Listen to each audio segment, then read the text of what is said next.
You're watching GrassRoots TV, America's first community television station.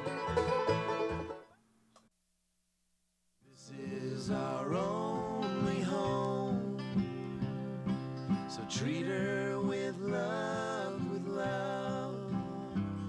We won't be here long, so don't try and hold on to something that belongs to our daughters and sons. We'll be hosting this lecture series with the Wilderness Workshop, and afterward the Wilderness Workshop has some nice brochures and information if you'd like anything else. We'd also like to thank our sponsors, Celestial Seasonings and Mountain Life Baking, for the wonderful cookies and tea. I knew it was about time to round everybody in here when those cookies disappeared. That seems to be the first thing that goes in this place. It's not my fault. I had two. And then I'd also like to remind everyone that in 2 weeks from tonight there will be another lecture on the urban bear ecology with Sharon Baruch-Mordo. So that should be very interesting if you all want to join us again 7:30 2 weeks from tonight. And as for tonight, we have Rob Edward here, who is the director of the Carnivore Recovery for Wildlife Guardians, which was formerly SNAPU and Forest Guardians. They united at the end of last month to become Wild Earth Guardians. We are very pleased to have him tonight. He has a great background in conservation. He's been involved with, among other projects, marine mammal preservation and ancient forest preservation as well. And he's the co-founder of the Southern Rockies Wolf Restoration Project. So I think we're in for a real treat tonight. And if you'd all join me in welcoming Rob Edward. Thanks. Well, thanks everybody for coming out tonight. I hadn't been out on the western slope since it started snowing, apparently about 6 years ago, as it looks like. So it's pretty impressive that you have to actually tunnel your way to the various dwellings in the valley here. But I'm really glad that you came out tonight. I've done this presentation or various iterations of it in this room probably 6 times now over the course of the last 12 years. So I'm familiar with the room. This is a really great turnout. I think it's probably the most people I've ever had in here. So give yourselves a round of applause for braving the elements and coming out tonight. I did this presentation in Carbondale last night, and we also had a standing room only crowd there, and at the little restaurant called Dos Gringos,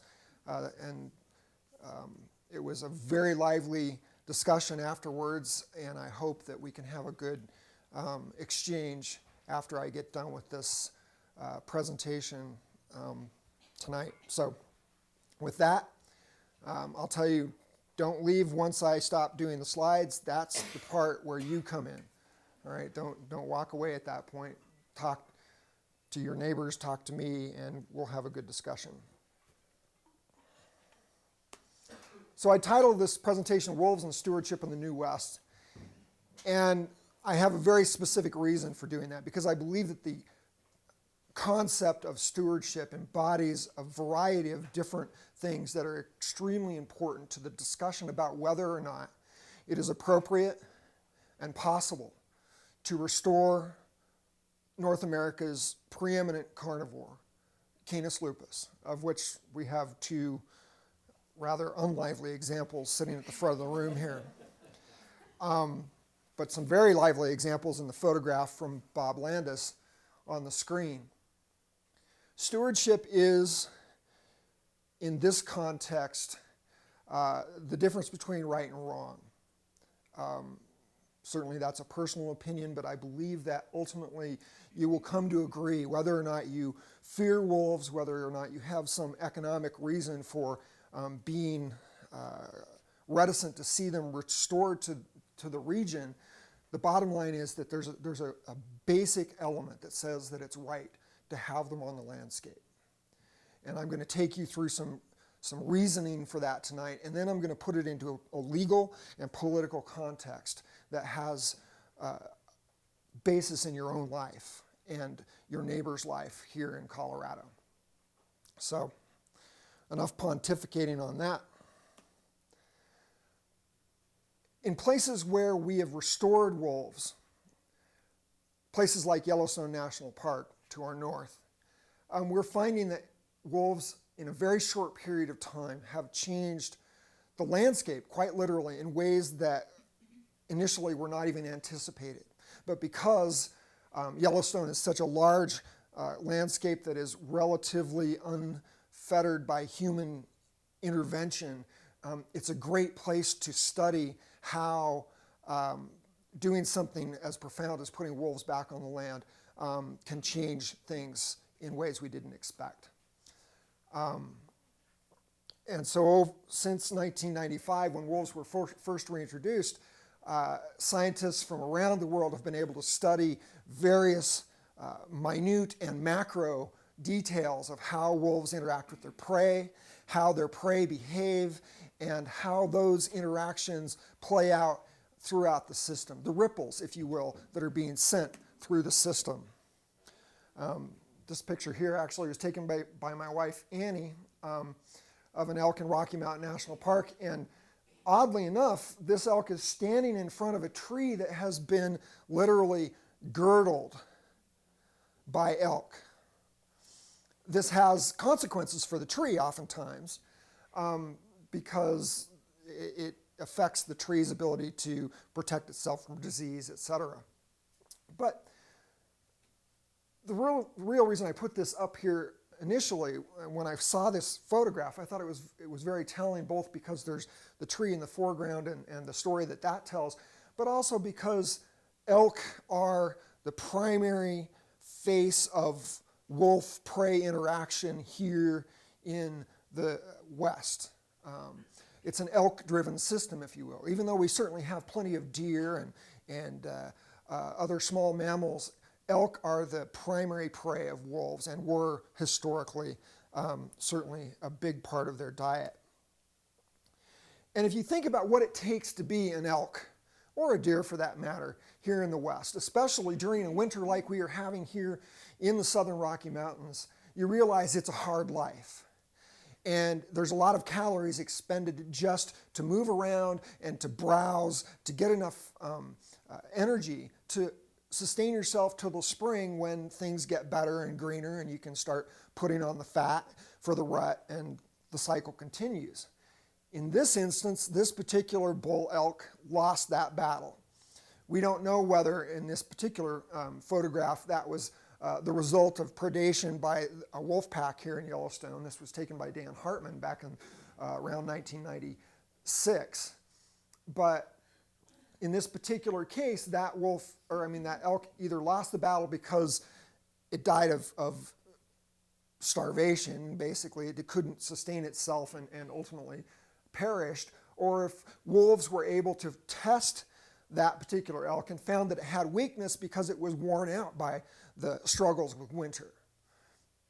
Either way, the bottom line is that by that elk giving its life, the wolf and its pack mates and the ravens and all of the other animals that eat meat benefit from that recycling of the nutrients that elk ultimately took up.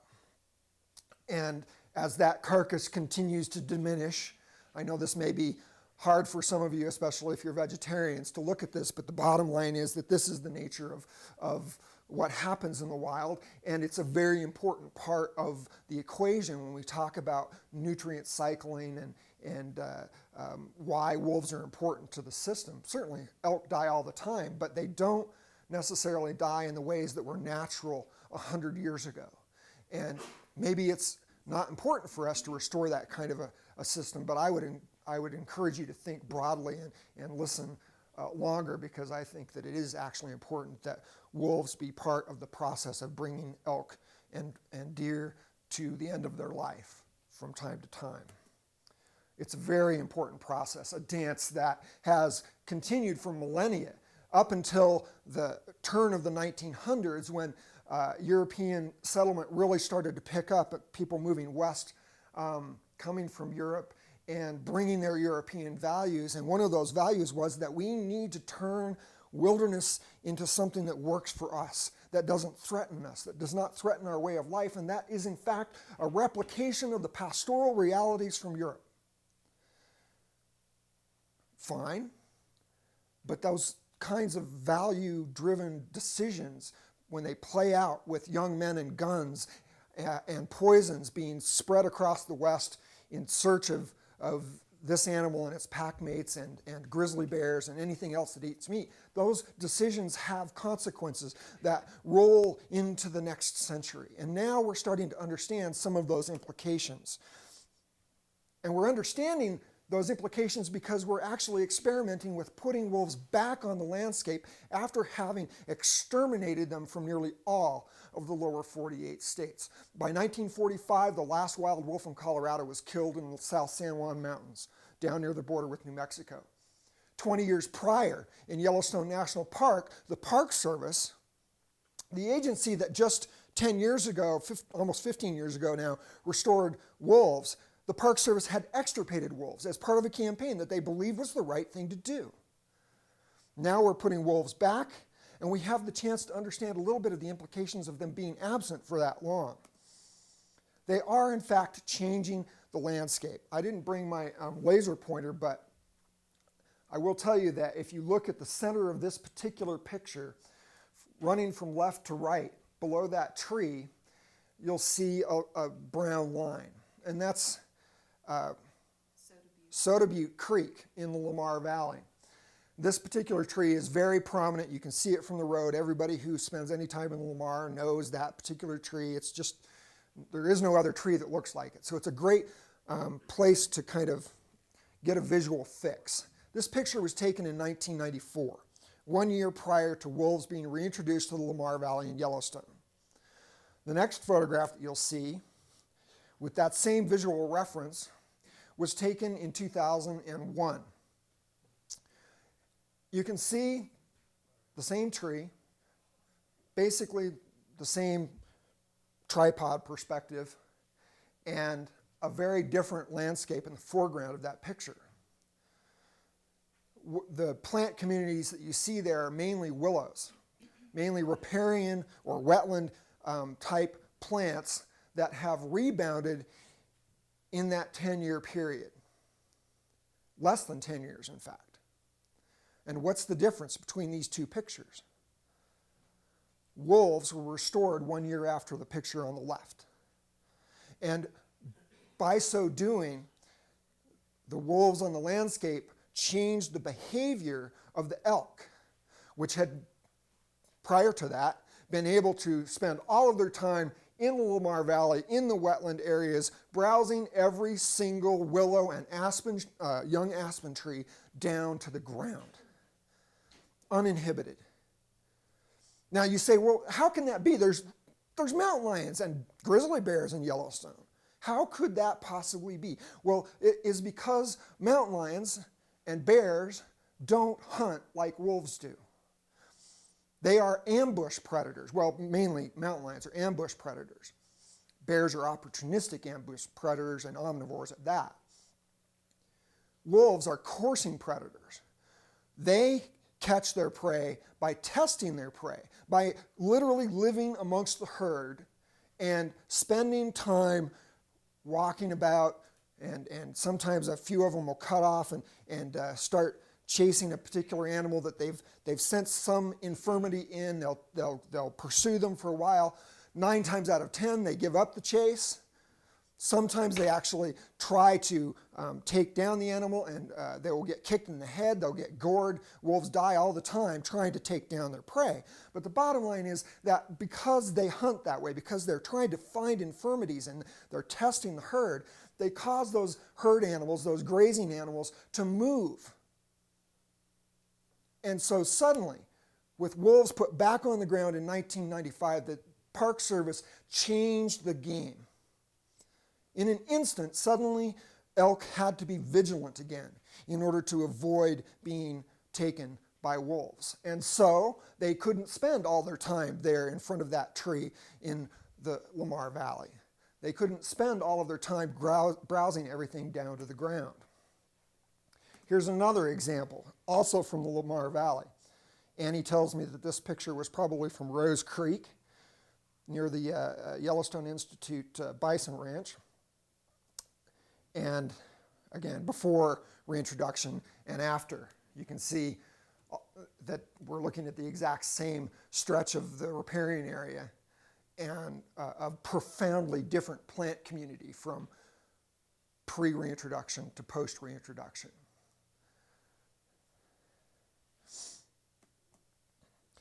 The implications go beyond, though, the resurgence of aspen and willow. When you start to get young aspen and willow, then you start to see the influx of beaver. And, in fact, neo-migrant songbirds. But let's stay with beaver for a second. As you start to see more beaver come in because they've got young willow trees that they can build dams with and eat, then you start to see an increase in the surface area of wetland. And those wetlands have profound implications for fisheries, for water cleanliness. Wetlands are very important to us in getting clean water, and a myriad other functions that wetlands provide. Simply by bringing the beavers back, we're now getting benefits that we never expected from having wolves present on the landscape again. I mentioned neo-migrant songbirds. Several researchers are studying the resurgence of neo-migrant songbirds that use specific types of young understory habitat. And because those types of trees since 1920 to 1995 had essentially started to go extinct, there was a dramatic drop in the number of songbirds. Now we're starting to see a lot of those songbirds stopping over in Yellowstone again. They've got habitat again, only in the presence of wolf predation as an ecological force. This is another one of Annie's pictures from Rocky Mountain National Park, one of the few beaver dams left up there. Let's talk a little bit about the region that we're now advocating that we extend the Yellowstone experience to.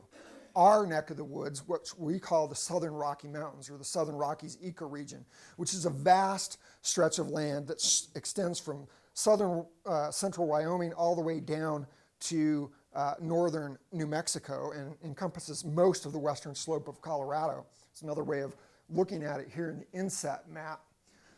Very significant stretch of land, 63,000 square miles, or over 40 million acres of land. Another way to look at this region is who owns it. And you'd be surprised to know that the vast majority of the Southern Rockies, the vast majority of western Colorado, is in federal public ownership, mostly as Forest Service land. You wouldn't know it driving down the Roaring Fork Valley towards Glenwood Springs, but really it mainly belongs to the public as a whole. 24 million acres of public land. And I point that out because it has significant implications for an effort to restore an endangered species. Because it's much easier to change land management practices on public lands than it is to go to a private landowner and say, well, you need to do this, that, or the other thing with how you've been living your life or building your property or raising your animals. And so it has profound positive, I would argue, implications for the ability to restore a large, wide-ranging carnivore such as a wolf to the landscape. This other map is just the various national forests on the western slope. And you can see that here in the Roaring Fork Valley, most of it is right at the border of the White River National Forest and the Grand Mesa Uncompahgre Gunnison National Forest. Another way to look at the Southern Rockies is through a wolf's eyes. What's for dinner? What's on the menu? And here in Colorado, again, primarily that's an elk-driven system. But astoundingly enough, we've got both elk and deer in such quantities that we don't know what to do with them. For the elk population in Colorado, Annie managed to get data from the post-hunt, 2007 post-hunt population statistics, 271,000, almost 272,000 head of elk. The largest elk population in North America, right here on the western slope of Colorado. And for deer, an astounding number, 612,000 head of deer here in Colorado. So there, from a wolf's perspective, is certainly plenty to eat. So these kinds of particulars, like land management and what's for dinner, have implications when we start doing scientific analysis about whether or not Colorado is a good place to restore wolves, whether we have both the habitat and the prey base and the public tolerance for wolves. And what we've found over the last decade, independent scientists have studied and then ultimately published peer-reviewed papers about the potential to restore wolves to Colorado. We've found that, in fact, it's a great place for wolves, and that we have several different places stretching from north to south where we could potentially restore wolves. And this is an aggregate map of that research that's been published in the Journal of Conservation Biology. And I wish I had my laser pointer, but basically what you're looking at here in the tannish brown areas are areas where we know that if we restored wolves to the green areas, that wolves would also ultimately inhabit those other pink areas on a pretty frequent basis. You would be able to find some population or packs of wolves in those areas.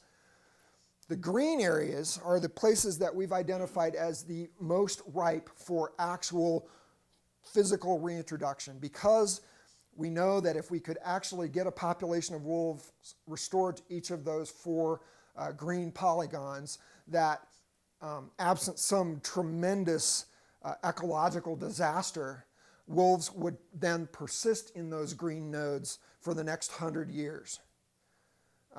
And for those of you who are statisticians, there's all kinds of good information in the article in the 2003 Journal of Conservation Biology about wolf restoration in the Southern Rockies, and they throw out all kinds of interesting information about whether or not different landscape management scenarios would change that map. But the bottom line is that because so much of it is public land, at least 3 of those 4 nodes would continue to exist into the future if we just had wolves in there. It's as simple as that. But ultimately, if we were to restore wolves to places like the Flat Tops, which is a wilderness area north of Glenwood Springs, north of I-70, the Grand Mesa Uncompahgre area here in your neck of the woods, the Wemmanooch Wilderness down where lynx reintroduction has been conducted by the Colorado Division of Wildlife for several years now very successfully, or even the only private parcel in this study area, Vermejo Park Ranch, which is in north central New Mexico, right west of Raton, west of I-25, we would be able to affect a reintroduction and the recovery of wolves to a landscape that once people never could imagine having wolves in again. And ultimately, we would be affecting the recovery and connectivity of wolves once again from the Arctic all the way to the borderlands with Mexico. It's quite literally a continental level or scale vision that we have. And the Southern Rockies is the big gap in that vision. And it's ripe. And the only thing that stands between realizing that vision is public support. We know the public has very solid soft support in polling. We need to translate that into good, solid, public, active support by getting involved with groups like the Wilderness Workshop and like Wild Earth Guardians and Defenders of Wildlife and others that are working on affecting that vision in the long term. Just a few pictures of these places that I just talked about, the Flat Tops Wilderness area. An amazing place. If you like to go hike, you should definitely take a brief trip up there during this next summer. The Wemmanooch Wilderness to your south, a vast expanse of public land, much of it low enough elevation that there's just tons of elk available for wolves. The San Juan Wilderness, kind of an extension going southward from the Wemmanooch on the other side of Highway 160. There may well still be a remnant population or remnant individuals, grizzly bears, in that part of the state. Some of us are true believers in that because we've hike down there and the hair stands up on the back of your neck. It's a gut feeling. But the last grizzly in Colorado was killed in the San Juans back in the 1970s. So it'd be a great place. Vermejo Park Ranch, as I mentioned, was the only private parcel of land in this study area, 588,000 acres. It's the largest intact private land holding in North America, and it's owned by Ted Turner.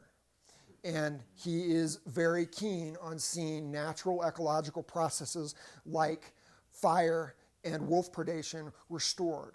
He's a very important partner in this, but he alone and his wishes will not cause wolves to be restored to Colorado. We need everybody, those who oppose and those who are for it, to get together and have a long-term community dialogue about this. But ultimately, reintroduction is the key. Even though wolf restoration in Yellowstone has been successful, very successful in fact, we've got hundreds of wolves in the greater Yellowstone ecosystem in northwestern Wyoming, only a few individual animals from time to time are wandering down into Colorado, and they're not coming down as pairs, in arc style fashion, 2 by 2. They're coming down individually, looking for love, howling mournfully, and yet finding but their own voice howling back at them.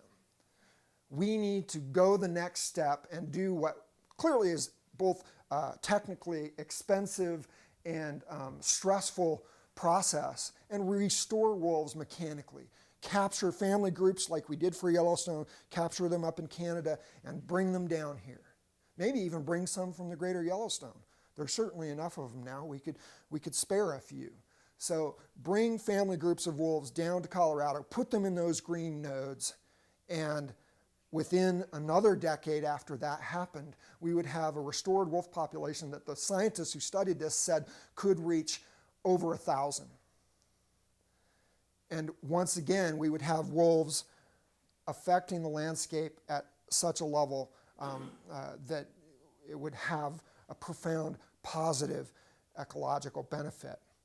Unfortunately, we are arguing these points at a point in time where the political dynamics are completely against us. And that's why it's so important that we have a community dialogue that builds that kind of support and translates it into the policymaker's ear in a way that ultimately results in change. Right now, the present administration has put a person in charge of the Interior Department, which also oversees the U.S. Fish and Wildlife Service, which is in charge of endangered species protection, as well as the Park Service. A person in charge there who was the former governor of Idaho. And one of the first things he did was to ask his lead attorney for the Interior Department to discover ways that we could reinterpret the Endangered Species Act so that we essentially didn't have to do things. And I realize that I'm being very political here. This is my own interpretation of what's happening, but it's backed up by what we see in the public record. Let me talk first about the Endangered Species Act really briefly. It was passed into law in the early 1970s, signed by President Richard Nixon at the time, and Congress was very explicit about what they wanted the Endangered Species Act to do for those species, plants and animals, that they found were in peril. They said that they wanted to ensure that those species that were listed under the Endangered Species Act would ultimately be recovered across all or a significant portion of the particular species range. All or a significant portion of range. And this is a very important phrase as it's starting to play out in the current political debate. So some of the first species that were actually listed under the Endangered Species Act were gray wolves, the American alligator, the brown pelican, the peregrine falcon. The American alligator has now been restored through the implementation of a few recovery plans to nearly 95% of its former range. All but the very northwestern tip of its range, which extends into the Red River of Oklahoma, we've got alligators back in the course of 30 years. The brown pelican, through several different recovery plans from coast to coast, has been restored to nearly all of its former range after being nearly extirpated due to conflicts with fishing as well as the effects of DDT, which was banned in the 1970s as well, and that has had positive effects for the pelican as well as the peregrine falcon, which also has been restored to nearly all of its former range. So each of these other 3 species has been restored to nearly 90+% of their former range. I'm inserting the word former as a very deliberate act.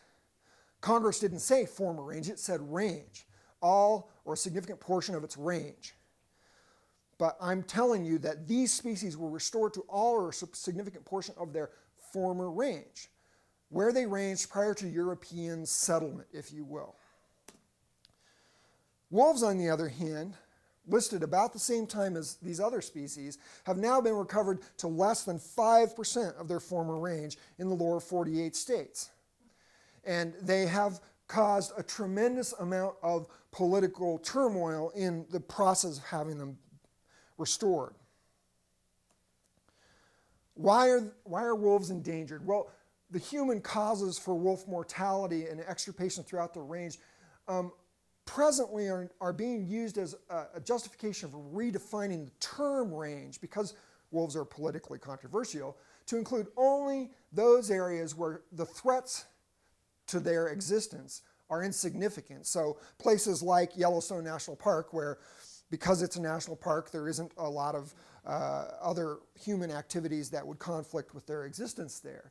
So it's easy to restore wolves to places like Yellowstone because there isn't a big conflict with human use. But as soon as they start spreading outside of the park into other places of Wyoming and Idaho, then there's a lot of political controversy over their presence on the landscape. Oh, sorry. And the same dynamic, the same political, cultural bias against wolves that existed at the turn of the 1900s and resulted in wolves being wiped out from nearly all of their former range. This is a double leg hold trap that was set for one of the last wolves in the West. The picture was taken and entitled Caught. These were the last wolves. These were the wolves that were so wily that it took a tremendous amount, multi-year effort to catch them. They had legendary status. They had names like Rags and Three Toes because they'd escaped traps multiple times. That bias has now translated into the political dynamic that we have today. And what we have now is this memo from the Interior Department's lead lawyer that basically tries to redefine the term range and significant and how they relate to each other. And here's how it plays out. The solicitor for the Interior Department says that the word range, in the phrase significant portion of range as Congress wrote it, refers to the range in which a species currently exists, not to the historical range of the species where it once existed. So, with the stroke of a pen, the Interior Solicitor has essentially said, we are freezing in time what the term range means. If wolves or any other species, this doesn't just apply to wolves, by the way, any species listed under the Endangered Species Act, wherever it exists presently is its range. That would be like telling me that though I once wandered this entire room, because you now say, this is my place, I can't go anywhere else. I have no right to the rest of this room. This is my range, with the stroke of a pen.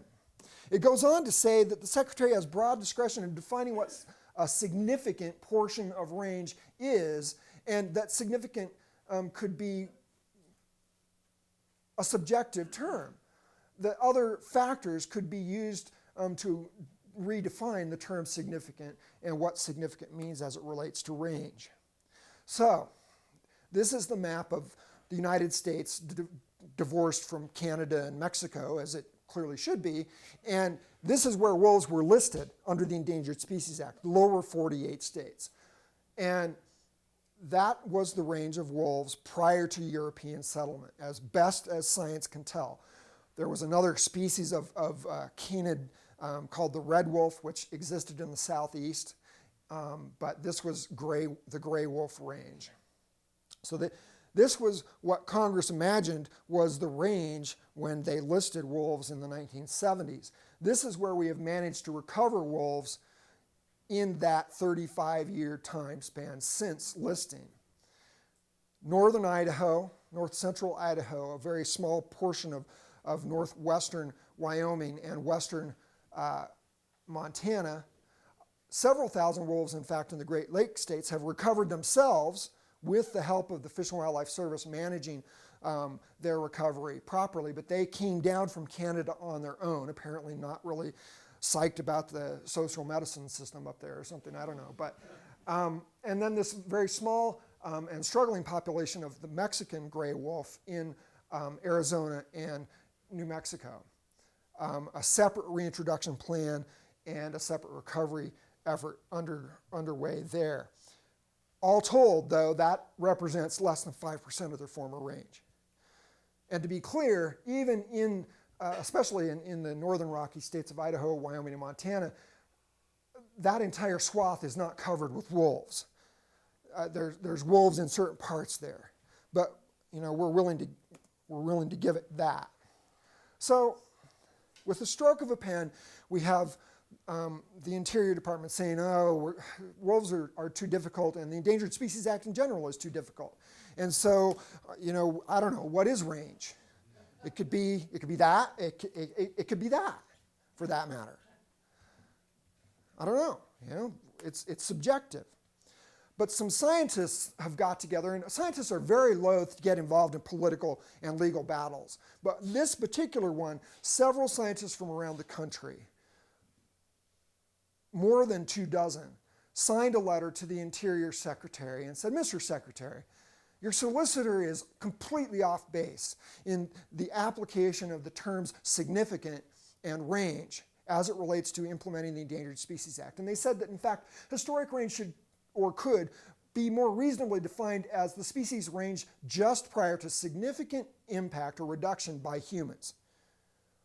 As a fair and balanced approach to defining range, maybe this is a place to start. They go on to say in this paper in the Journal of Conservation Biology that perhaps range size just prior to human-caused reduction would represent a naturally selected, in the Darwinian sense, range size that would be associated with a natural risk of extinction. Seems fairly reasonable, balanced approach. Perhaps the most sensible meaning for range in the ESA's definition is historic range that is currently suitable or could be made suitable by removing or sufficiently mitigating the threats to the species. So let's take grizzly bears, for example. Grizzly bears are extremely sensitive to human development. So in places where there's a lot of logging roads and there's a lot of traffic on those roads, even though there may not be logging anymore in certain places, there's a lot of traffic on those roads from hunters and other recreation. That has impacts on their ability to breed and travel. And so if we could just close a few of those roads, especially on public lands, and restore those roads to a more natural revegetated state, rip them and revegetate them, we could make that habitat more suitable. We could mitigate against the threat to the species. For wolves, the primary threat to their continued existence is their conflict with the production of livestock. More than any other factor. Certainly there's some hunters who are concerned about the impact on elk populations, etc., but they pale in comparison. Most hunters are in favor of wolf restoration, by the way, by a significant margin. But their conflict with livestock is the reason that they are endangered. It's the reason they were extirpated, and it's now being used as the reason to redefine range to be really only those places where livestock production isn't happening anyway. So, Wild Earth Guardians is going to spend the next several years pushing on various legal angles and public policy angles and mobilizing citizens to talk to their elected officials and their policy representatives about getting wolves back into the mix here in Colorado. And we're going to do that with a big vision, restoring wolves to a significant portion of the range. Something, let's say, greater than 33% of their former range here in Colorado could reasonably be reoccupied by wolves if we could just restore them through reintroduction. And then we want to ensure that they persist on the landscape in an ecologically meaningful numbers. In other words, that there's enough packs in the Grand Mesa Uncompahgre National Forest that they're actually affecting the movement of elk and deer in ways that are then having benefits to riparian systems, for example. And we believe that those kinds of metrics can be developed and monitored and measured so that we can measure progress towards the goal of recovery. And we also aim to change land use practices to foster wolf restoration and protection. So in areas where there is persistent likely conflict with wolves and livestock production, we want to work with those livestock producers in those areas to help find ways to mitigate against wolf depredation on livestock, which is a reality. It happens, but to help them understand that even though they have wolves living there, that they're probably not going to lose many livestock at all. The reality is that they're going to lose a lot more animals to lightning and bee stings and respiratory disease than they are to wolves that are present on the landscape. We know this through statistical analysis of places where wolves and livestock are sharing common ground. Now, the last portion of this presentation has to deal with a real-time political reality, and that's the debate over how to deal with the elk population in Rocky Mountain National Park, out near the Front Range, near Estes. How many people here have been to Rocky Mountain National Park, by the way? Good number of you. Impressive. Well, many of you probably went because you knew that it's a very scenic place. It's certainly spectacular from the standpoint of the topography and your ability to just see vistas that are spectacular. But also, many of you probably went, I'll bet, during the fall for the rut. You went to see the elk. Well, Rocky Mountain National Park is certainly famous for their elk, but their elk are now famous for what they're doing to the landscape in Rocky Mountain National Park and the surrounding Arapahoe Roosevelt National Forest, for that matter. This is a picture taken by Annie this fall when we did a little hike through Moraine Park in Rocky Mountain National Park on the east side of the divide. And what you see there is some older riparian area plants that have been literally ripped out of the ground by the elk there who are browsing, trying to get enough caloric intake to sustain them through the winter. This is a problem that's not just in a few places in the park, it's park-wide, especially on the east side of the divide. And basically what the Park Service has determined through a 5-year study that ended in 2005, is that the elk are having such a negative impact on aspen and willow on the east side of the divide that without any human intervention, the elk will affect the extirpation or extinction of aspen and willow within the park within the next 15 to 20 years. Aspen and willow would be extinct in Rocky Mountain National Park without us stepping in and doing something. So given that the Park Service has such a strong conservation mandate, they say, well, we need to do something. We have to do something. And so we know that elk are causing this particular problem. We also know that a large number of our visitors come to see the elk. So we have a problem here, or maybe a PR problem on our hands, in how to deal with the number of elk and their impact on the landscape. So they started a planning process that now, over the course of the last 3 years, has resulted in a decision to essentially help the aspen and willow rebound by killing 200 elk per year under the cover of darkness for up to 20 years at the cost of several $million. They did, in fact, discuss the fact that this particular ecological problem has its roots in the absence of wolf predation as an ecological force on the landscape, and that they maybe could conceive of putting a few sterilized wolves with radio collars, tightly controlled, never allowed to leave the bounds of the park, on the ground, perhaps to herd the elk around a little bit. That was their attempt at addressing wolf predation, was to say they could maybe put a few sterilized wolves on the ground. But then they ultimately chose to dismiss that option, even that option altogether, and went for this, this elk killing plan, using snipers after dark or in the wee hours of the morning before people come into the park to experience the park. So this is their elk management option. They're not going to be out there killing all the great bulls. They may kill a few bulls, but it will be certainly well managed from a thoughtful scientific perspective in terms of how to make sure they're killing the right balance of bulls and cows, but ultimately they're really not addressing the root of the problem. What they've done is sidestep the politically controversial but ecologically proper direction. They've simply sidestepped it and instead opted to do what is expedient. But we know from the experiences in their sister park in Yellowstone that within less than a decade, so remember, Rocky Mountain National Park is talking about sniping, killing elk over the course of 20 years, and maybe they would get to the point of solving the problem. In less than a decade, we saw profound ecological changes of the sort that they want to affect in Rocky Mountain National Park. We saw that in less than a decade, just putting wolves back into the mix, having wolf predation as an ecological force.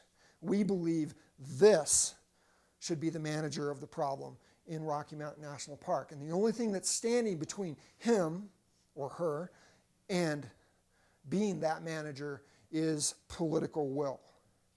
It's a political problem. And you all came out tonight because you're interested.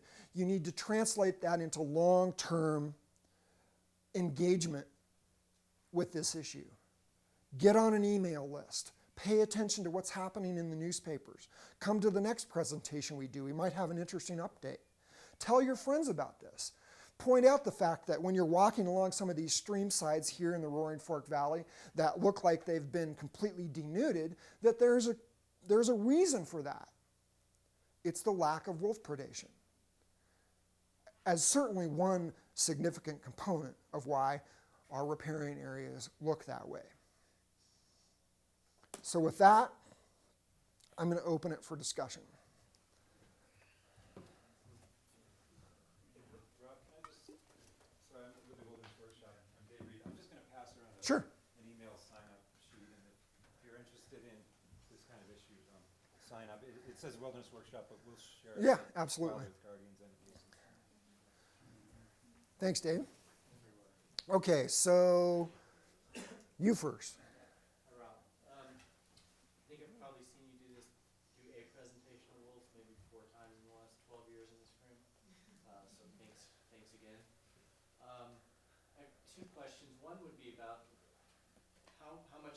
Where is DOW at in terms of a management plan? Is it even on their map? Because they're coming, they're here. Where are they at on that? And the other thing is, if you look at one of those green plots, like the one that included some of the wilderness down here, if there were a reintroduction to say that green plot that included our wilderness, how many wolves would come? How many do I need to get? That would be dictated by the management plan that was developed for reintroducing them. But certainly, in order for any one of those nodes to be successful in terms of getting wolves functioning there again, you'd probably want to restore 2 or 3 family groups over the course of a couple of years. So maybe anywhere from 4 to 6 individual family groups. So we could be talking between 25 and 40 individual wolves over the course of 2 years, and any one of those nodes would get you where you want to be. And if you do that in such a way that you've got them in different places such that they're probably unrelated, you've increased significantly the chance that you're not going to end up with them all playing banjos by Generation 5. And hey, I'm a great bluegrass fan, so don't take the banjo joke wrong. I just like to dig on banjo players. So it really doesn't take all that many wolves to do this right. Let's say we could put on the ground in total 60 spaced over those 4 different nodes, 60 to 80 in the course of 2 or 3 years. We'd be done if we make sure that the human tolerance remains high and that we don't have people just randomly poaching them all over the place and not being prosecuted, and that we don't have the federal government coming in, putting them on the ground with one hand and wiping out entire packs with the other hand, like they've been doing, especially down in the Mexican wolf reintroduction area. We will not tolerate a management plan that's set up to fail from the beginning, which is what happened with the Mexican wolf program. You and then you. And I'll come over here. Curious if you have any comments on what the federal government has proposed up in the greater Yellowstone ecosystem, which is to kill approximately 1,000 wolves deliberately, the very same wolves that are the offspring of those brought in. It's a plan that we absolutely oppose, and that in partnership with other national groups that are very involved in that issue have weighed in the comment period and will be part of ongoing legal efforts to ensure that those kinds of pernicious return to the 1870 mentality, that doesn't happen. But I mean, given that that's the political reality today, it seems a little, I won't say premature, but you're fighting against a rather large wave. Absolutely, and that's one of the things that we have to recognize with wolf restoration in particular, is that it occurs within a political context that is extremely charged, extremely polarized, and yet nonetheless is very important that we get on with it, and that we do it as best we can, and that we try to avoid allowing the kinds of political compromises that result in many, many more wolves being killed than we should allow, period. I realize I didn't answer one of your questions, and that's about the Colorado Division of Wildlife. The Division of Wildlife got engaged in the wolf debate in 2004, and one of the things that they did was to put together a working group, ranchers and conservationists, including myself. And over the course of 12 months, we met several times over 2-day periods and arm wrestled with each other, and ultimately came out with a recommendation for what to do if individual wolves wander down into Colorado from Yellowstone, so that at least the state was prepared to deal with that question. And what we started with was the enviros on one side saying, well, wolves should be restored. We should just get on with this process right now. And ranchers on the other side saying, I have a management, we can make this a one-day meeting. I have a management plan for any wolf that crosses the border into Colorado. Fill it full of lead. That was day one. By the end of that 12-month period, we had a plan that said, and it was a consensus statement, everybody agreed to it, that any wolf that wanders into Colorado should be allowed to roam freely, wherever it finds habitat and prey. If it happens to get into conflict with livestock or personal pets from time to time, that those individual incidents should be dealt with on a case-by-case basis, and that there should be no return to the days of trying to extirpate wolves. It was a profound change of political reality, and a good first step, but it was far from a recommendation that we actually start reintroducing wolves to western Colorado. So I wanted to make sure I answered that question to you, and then you. I know that wildlife corridors are a big push for wildlife in general, and so the Yellowstone ecosystem is a very large amount of land. What's the, I guess the question is the range of the wolf and is the landscape available, how the land is being used for those, all those green splotches that you had on the map to actually connect together and maybe even connect with Yellowstone and maybe even connect, will they connect south. or is there too much space in between or? No, I mean, first of all, we've had individual wolves. We know of at least one because it was collared and it wandered all the way down to Idaho Springs, got killed on I-70, and we know where it came from in Yellowstone National Park. So we know that individual wolves are making those long dispersal events from the greater Yellowstone through southern Wyoming, which is big open sagebrush country in the Red Desert. Very treacherous journey, in fact, because it's such open country. So we know that we've got some semi-permeable country in between that we're going to have those kinds of dispersal events. Not enough so that we could actually affect a natural recolonization in our lifetime. It's really just not realistic to think that wolves are going to trickle down in sufficient numbers to affect recovery. We need to put them on the ground mechanically. And the science supports that suggestion.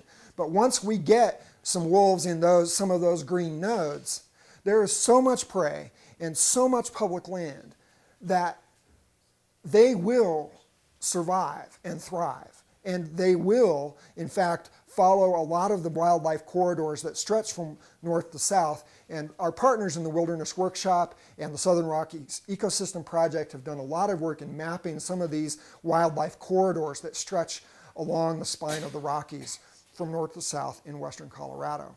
There's plenty of good connectivity. We do need to be vigilant over time to make sure that our public lands are managed in such a way that we are not continuing to erode their wildness by allowing more and more roads per square mile. And in fact, the government should be doing much more to affect closure of roads in our national forests once they've served their capacity. I believe very, very strongly in ripping roads that don't have some direct purpose. There's many other benefits besides protecting wolves and bears and things like that, but watershed level benefits as well. Yes? You may have said it, first of all, I'm pro-wolf, but what are you using for a model to tell you how many wolves there should be, like pre-European in the, say, Rocky Mountain National Park? You can't discuss the whole U.S., but are you using this as a model, or is it a statistical model based on what the elk can provide for food, or what? And then the second question would be, is what limits do you have on over-tinkering with nature? Let's assume you reach your goal of having a certain number of wolves in Rocky Mountain Park, and then there's a severe winter like we're having now, and we lose, a tremendous number of elk. The wolves are starving. What rules do you have as a naturist to say, hands off? It's going to take 20 years or 15 years for this to recover. I'm curious. Well, to the first question, the modeling that resulted in those maps was sophisticated modeling that used a bunch of different factors, including land ownership, private versus public, so a weighted model, elk and mule deer density, quite literally using mathematical models to strip the elk of hide and bone so that all you got is a real raw meat value.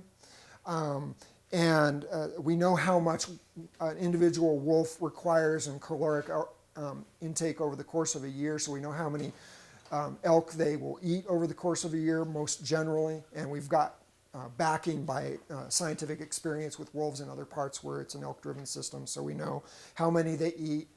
So we know, how many elk are on the landscape. We know generally what the kinds of dynamics are by topography. All those things go into a very sophisticated computer model that ultimately generates these maps. But the maps are only one way of looking at it. The other is how many actual number of wolves do we think we probably would end up with here? And those models suggest that probably we would end up with somewhere between 800 to 1,200 wolves over the course of 10 to 20 years, depending on the level of human tolerance that's affected over that period of time. So that gets to that question. The second question is a much more difficult question to answer, because the bottom line is that what we are advocating for is a region-wide wolf restoration effort that's affected by putting wolves in a few key places. We believe that Rocky Mountain National Park is appropriate only because they have a specific problem they're trying to solve. You notice that Rocky didn't fall out on that particular map that I had there. It wasn't identified as the best wolf habitat. It's not. But they have a problem that they need to solve, and wolves are clearly the root of that problem.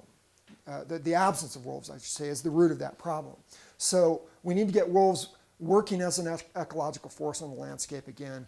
And when we have hard winters, we have die-off of elk or deer, that may actually increase the number of wolves for a short period of time, because there's a lot more carrion available for them. So they actually get a benefit in the short term from those big die-offs. But then suddenly you've got more mouths to feed and fewer elk, and you'll see the population of wolves start to drop. And so what you end up with, if you look at it over the course of 20 to 50 years or longer, is a dynamic equilibrium. Just like with lynx, where they're very prey dependent on snowshoe hare, when the hare population crashes, very soon the lynx population crashes as well. And when it resurges, the lynx start to resurge, as long as there's plenty of human tolerance involved. Yes? First of all, I want to preface my comments with that I think the wolf reintroduction program is great, but I'm a little skeptic in a lot of areas. And one of the areas is what he was mentioning with the population. If you and you talk about, you know, the tolerance and whatnot, but when all of a sudden the wolves are starting to eat everybody's dogs, and you know, they're preying on their horses and whatnot, the wolves all of a sudden get a very bad name. Mm-hmm. And so I question if putting a lot of the wolves into these areas that are more highly populated isn't doing the wolf a disfavor, because the wolves are going to, you know, have these cyclitic fluctuations, and they're going to end up preying on livestock and people's pets and whatnot, and you're going to get a public sentiment that's going to really hurt your reintroduction cause. I got a lot of other things, but I can let you talk in between. I accept that as one perspective, but what I have to look to is places where this is already, you know, where we already have wolves at the wildland-urban interface, if you will. And the experiences that we're having in places like western Montana and around Calgary, in Canada and Anchorage, Alaska, is a few isolated incidents where, you know, people have pets taken. It's a grisly scene. It certainly can be, but you know, I've had a cat taken by a coyote. She escaped. I didn't let her go, but that's what happened. When you live at the edge of wild land, those are the kinds of risks that you sign up for. Whether you want to accept that or not, that has to be the reality of it, is that you may have a cougar or a bear or a wolf come and take your pet. You also have risk of losing livestock to wolves when there's wolves on the landscape. But what is the real risk versus the perceived risk that's always played out in the conflict in the media? Well, the real risk, based on the statistical models, is that in places where we have wolves and livestock sharing common ground, so I'm limiting it only to those areas where wolves and livestock are sharing common ground, less than 1 in 10,000 head of cows are taken by wolves every year. In those same areas, significantly more cows are killed by lightning strikes every year. If we look at sheep, many more sheep will be taken, but still significantly less than the other forms of loss that sheep ranchers experience. In those areas where sheep and wolves are sharing common ground, there's going to be a few hundred sheep taken every year. We know that from Idaho and Wyoming and Montana as well. And yet many more will die in those same areas every year when it rains and they fall over on their back and they can't get up and they suffocate. So we have to look at the kinds of risks that are involved and put those into perspective.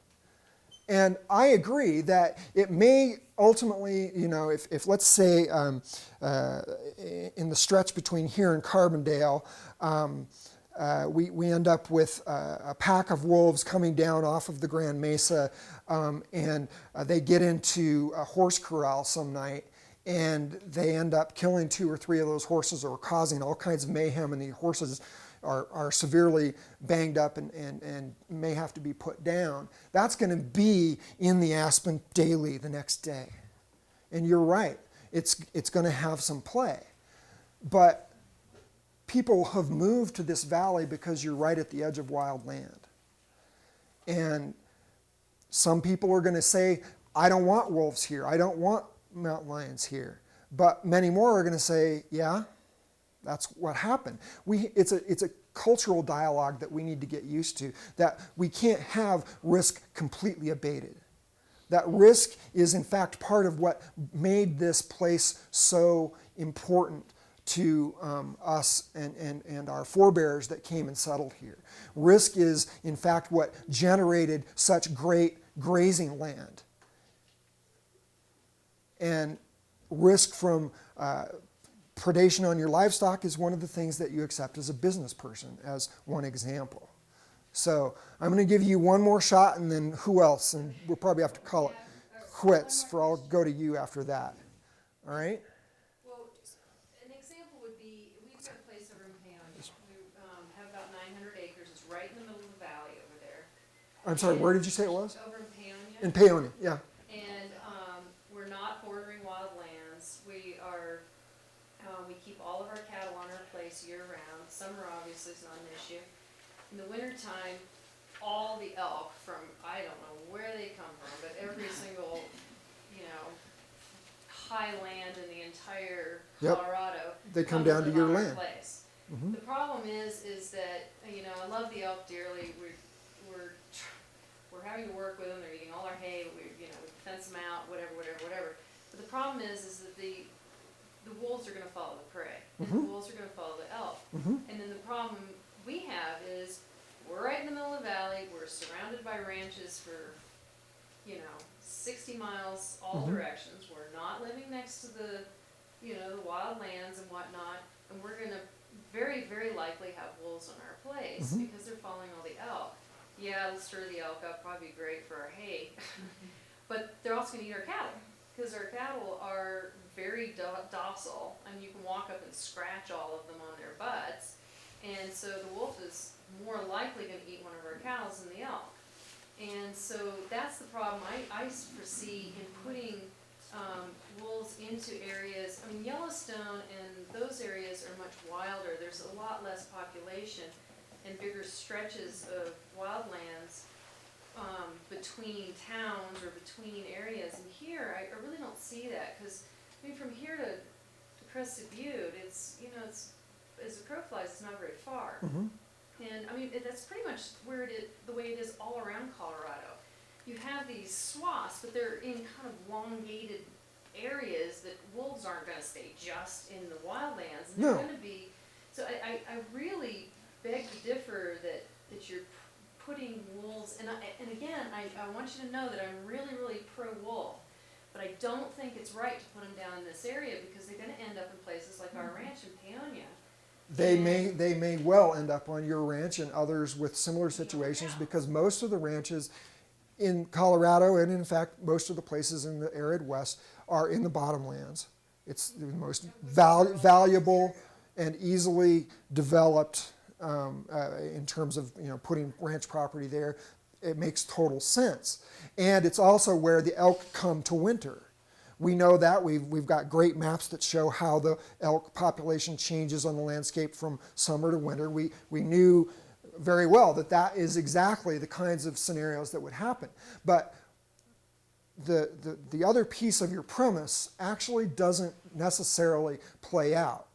It increases the likelihood that wolves will get into your cattle, because they're actually mixed in with your cattle and your, if we want to say your elk, right? They're going to be there. But it does not translate directly to that you're going to have depredation. There are other factors that scientists are still trying to get their heads around, that affect whether or not wolves in a particular area end up depredating on livestock when there's actually native prey present. If you read The 9 Mile Wolves by Rick Bass, which was a book based on some of the original wolves that started to re-inhabit the northwestern part of Montana, one of the things that Rick talks about in there is a ranch owned by the Thisted brothers. And these two guys were confident enough of the way they were husbanding their animals that they sat and literally watched the wolves rendezvous on their property and walk directly through their cows down to the creek bottom where the elk were to start a chase. Literally walked by the cows. And so it's not an absolute. These are risks, absolutely. I own it, okay? I'm asking you to accept a risk, an increased risk that you're going to lose some livestock to wolves. But in return, what I'm willing to offer is an ongoing dialogue about developing creative ways to mitigate economically and perhaps proactively against those kinds of depredation incidents. Absolutely, I'm asking you to change your lifestyle in some significant way over time. Perhaps change some husbandry practice that might be fomenting a likely depredation. It's a ranch by ranch situation that we have to get in touch with, but we can only do that once we have wolves on the ground and we start seeing where depredations are happening. I don't know what to tell you beyond that. I'm going to end with you. What do you think Theodore Roosevelt would think of this, what's happening to the wolves right now? That's a great question. He asked, what do I think Theodore Roosevelt would think about what's happening to the wolves right now? Teddy Roosevelt was a great conservationist. He was very in favor of preserving big swaths of land for long-term conservation of bears and other elk and huntable wildlife and fish. And I believe that ultimately, especially if presented with the kinds of information that we have today about what wolves are and what they aren't, he would probably be very in favor of putting wolves back in places where during his lifetime we were working to eliminate them. So I think he'd be pro-wolf. So we just want to thank Mr. Edward for coming out tonight.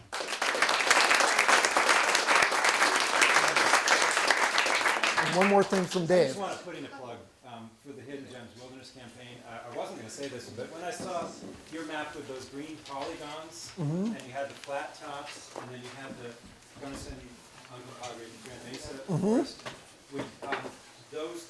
those two areas are well, one of them, the flat tops, is already a wilderness area, but several organizations are teaming up to do the Hidden Gems Wilderness Campaign, where we would be adding significantly on this side and down here to what's already wilderness.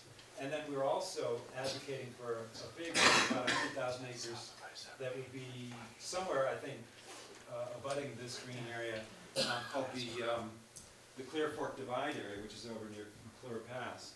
And so I'd urge you to just be aware that this is going to be coming up in the next couple of years. And that's one way that the wolves are helped, is by preserving the landscape. Absolutely.